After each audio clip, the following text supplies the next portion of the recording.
just got home from staying at Walt Disney World Resort for 4 nights, 5 days, and it was our first time using a dining plan in 10 years. I made a whole video series on how we used the dining plan each day, what we ordered where, and how much it would have cost if we did not have the dining plan. Still got a lot of comments where people were asking me, is it worth the dining plan if you had to pay for the kids? Is it worth the dining plan if you're not paying for the kids? Is it worth the dining plan if you're not going to make it your job to beat the dining plan? Well, this is what I have to say about that. So the most common one I got was, is it worth it if you would have had to pay for the kids? Probably not. I would probably feel differently if we did table service and did character dining. We didn't do that this trip. We had the quick service plan. We wanted to just pop in and grab what we wanted to eat, visit a few parks, grab some snacks and meals there, and call it a day. I didn't want to spend a lot of time at character meals. So the table service dining plan just did not make sense for my family for this trip. But if you are going to be doing character meals, get the table service dining plan because those meals add up fast. Now, if you've been here for a minute, you know that I'm a big fan of packing lunch, packing snacks, and getting like one quick service dinner when you're in the parks, or one quick service lunch, and then calling it a day and going right back to ham and cheese sandwiches. I personally, for my family,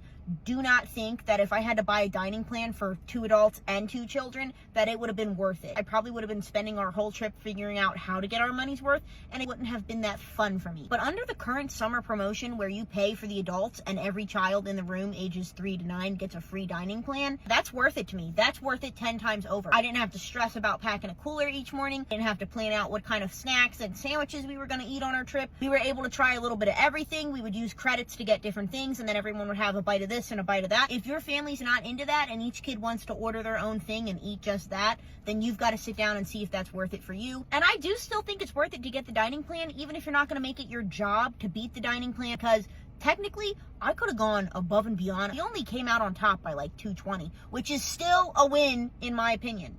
$220 is still a win.